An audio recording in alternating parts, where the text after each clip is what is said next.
Šiandien mes savo reportažą pristatome iš ko gero vienos seniausių, labiausiai žinomų vaistinių Kaune, tai yra iš Vilties vaistinės. Labai džiaugiamės, kad Vilties vaistinė jau daugiau negu 2 metai bendradarbiauja su mūsų kompanija. Todėl, visi norintys konsultacijos apie mūsų produkciją arba norintys įsigyti produkcijos galite atvykti į Vilties vaistinę arba į Arbatinę. Taigi labai džiaugiamės, kad esate tokie aktyvūs ir domitės mumis, nes tikrai sulaukiam labai daug klausimų mūsų Facebook paskyroje. Todėl šiandien šito reportažo metu pabandysim trumpai jums atsakyti visus klausimus.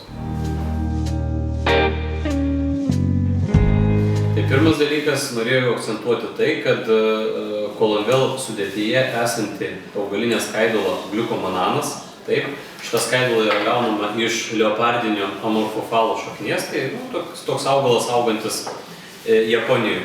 Reiškia, būtent gliukomananas, jis pasižymi tuo, kad labai stipriai brinksta jūsų skrandį ir sukelia sotumo jausmą.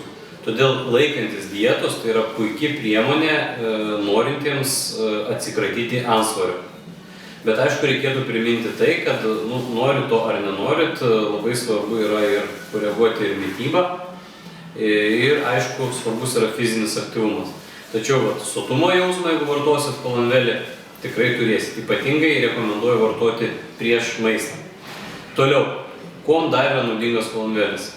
Sudėtyje esančios miežių skaidulos didina išmatų tūrį. Dažnai klausia, ką tai reiškia ir kuom tai naudinga. Galiu pasakyti tai, kad tai yra naudinga tiems, kas turi vidurių užkietėjimą. Reiškia, padidina išmatų tūrį. Ir trečias dalykas, kas tikrai yra labai naudinga, tai, kad tas pats gliukomananas, kuris yra kolonvelio sudėtyje, jis padeda palaikyti normalią cholesterolio koncentraciją. Tai ir svarbu pabrėžti tai, kad mes tuo tikrai labai didžiuojamės, kad visi šitie sveikatinimo teiginiai yra patvirtinti Europos saugaus maisto asociacijos. Tai dar kartelį norėjau akcentuoti tai, kad kolonvel sudėtyje esančios medžiagos yra natūralios kilmės, tai yra augalinės kilmės medžiagos plus baltasis molis.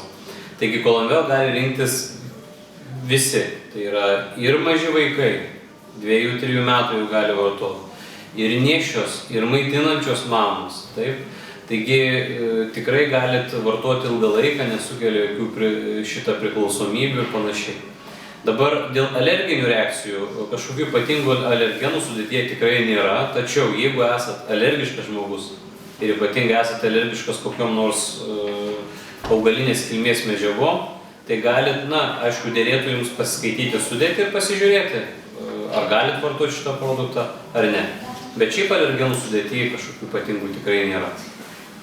Džiaugiamės iš tikrųjų, kad esate aktyvūs, kad domitės savo sveikatą. Ir tikrai dar kartelį noriu pakviesti visus, jeigu nori daugiau konsultacijos į Vilties vaistinę. Ir kartu, aišku, tikimės daugiau klausimų mūsų Facebook paskyroje.